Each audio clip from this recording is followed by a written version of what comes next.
Bernoulli का प्रमेय। आप देख सकते हैं कि बर्नौली का योगदान हाइड्रोडायनामिक्स और गैसों दोनों में है। बर्नौली को गतिज सिद्धांत का जनक माना जाता है। यहाँ बर्नौली के प्रमेय की दो शर्तें हैं। तो शुरू करने से पहले आइए उन दो शर्तों को स्पष्ट कर लें। यह केवल आदर्श द्रव पर ही लागू होता है। तो यह पहली और सबसे महत्वपूर्ण शर्त है, और दूसरी यह है कि प्रवाह सुव्यवस्थित स्ट्रीमलाइन होना चाहिए। तो बर्नौली के प्रमेय की शुरुआत करने के लिए आइए यहीं से शुरू करते हैं। आदर्श द्रव के लिए सुव्यवस्थित प्रवाह में प्रति इकाई आयतन यह एक अतिरिक्त बात है। आप कह सकते हैं कि आपने पूरी चीज को कोष्ठक में डाल दिया है। इसका अर्थ है कि यह केवल प्रति इकाई आयतन पर ही लागू होगा। तो आपको तीन शब्द याद रखने हैं।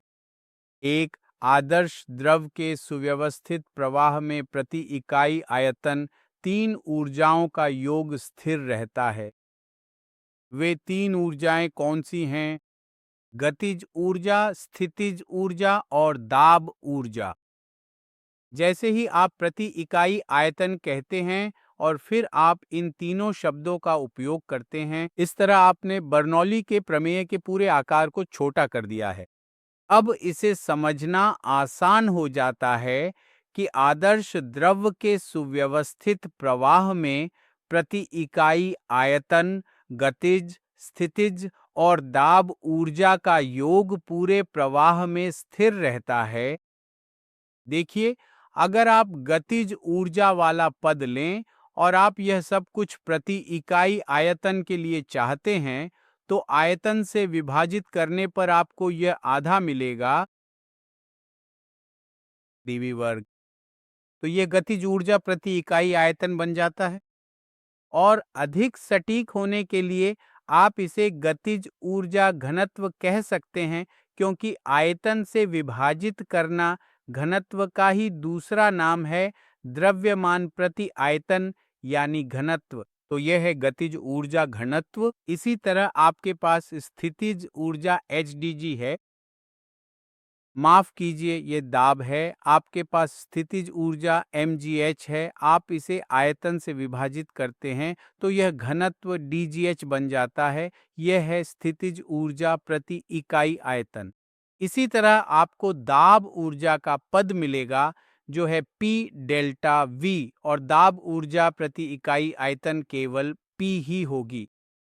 अगर आप इन तीनों पदों को जोड़ दें तो यह प्रमेय कहती है कि इन ऊर्जा के योग इन पदों का प्रति इकाई आयतन योग हमेशा स्थिर रहता है। लेकिन बहुत महत्वपूर्ण शर्त यह है कि यह केवल सुव्यवस्थित प्रवाह और आदर्श द्रव के लिए लागू होती है। अगर द्रव आदर्श है तो इसका सीधा अर्थ है कि वह अपसंपीड्य है। यह गैर सांद्र है। कोई भी द्रव आदर्श नहीं हो सकता। याद रखिए, या तो द्रव आप देख सकते हैं द्रव सांद्र होते हैं लेकिन अपसंपीड्य होते हैं। द्रवों के लिए 50% मापदंड ठीक है। गैसें अत्यधिक संपीड्य होती हैं लेकिन उनकी सांद्रता बहुत कम होती है। तो यहाँ भी आप ये नहीं कह सकते कि गैसें पूरी तरह से आदर्श हैं, या यहाँ तक कि द्रव भी नहीं। कोई भी द्रव नहीं। प्रकृति में कोई भी द्रव या गैस आदर्श नहीं है। लेकिन फिर भी यह पूरी तरह से काल्पनिक है, ठीक वैसे ही जैसे हम एक चिकनी सतह को घर्षण रहित मानते हैं, जो कि असंभव है। तो यहाँ यह प्रमेय केवल आदर्श द्रव की स्ट्रीमलाइन प्रवाह के लिए ही लागू होती है, और यही यहाँ ठीक ठीक लिखा गया है। यहाँ पर भी यह शर्त लागू की गई है। मान लीजिए प्रवाह क्षैतिज है। जो द्रव हमने माना है वह नहीं बदल रहा है, डी वही रहेगा, जी जैसा कि आप जानते हैं स्थिर रहता है। अगर हम यह मान लें कि प्रवाह क्षैतिज है तो H भी स्थिर रहेगा। ऐसे में केवल दो पद बचते हैं, P प्लस आधा dv वर्ग। देखिए, इसे बर्नौली के प्रमेय का संक्षिप्त रूप भी कहा जाता है। इसे हॉक्सबी का नियम भी कहा जाता है, लेकिन यह इतना लोकप्रिय नहीं है। इस नियम के अनुसार जब दाब बढ़ेगा तो वेग बढ़ेगा और जब दाब घटेगा। इसे आपको याद रखना है और आप इसके कई उदाहरण देखेंगे। जब वेग बढ़ता है तो दाब घट जाता है। उदाहरण के लिए, जब दो ट्रक एक साथ पास हो रहे होते हैं, अगर वेग अधिक हो जाता है तो उनके बीच का दाब अपने आप कम हो जाएगा। तो ये पूरे समय बना रहता है। एक बहुत महत्वपूर्ण बात यह भी है कि अगर आप पूरी समीकरण को इस समीकरण को dg से विभाजित कर दें तो आपको इसका एक और रूप मिल जाएगा। ये है, अब आपको तीन पद मिलते हैं। इन्हें फिर से हेड्स के नाम से जाना जाता है। आप कह सकते हैं कि आदर्श प्रवाह यानी स्ट्रीमलाइन प्रवाह में आदर्श द्रव के लिए तीनों हेड्स का योग स्थिर रहता है। वे तीन हेड्स कौन से हैं?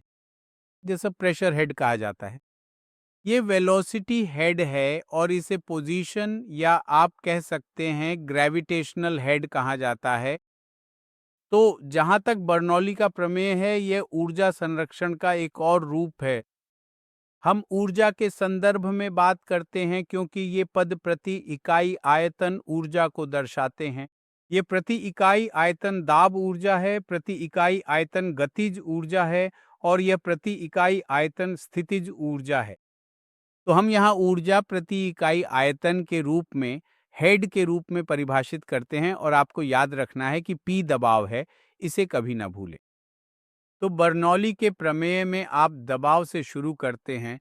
जाहिर है कि दबाव में केवल दबाव ही जोड़ा जा सकता है, इसलिए ये तीनों पद भी दबाव के लिए ही खड़े हैं।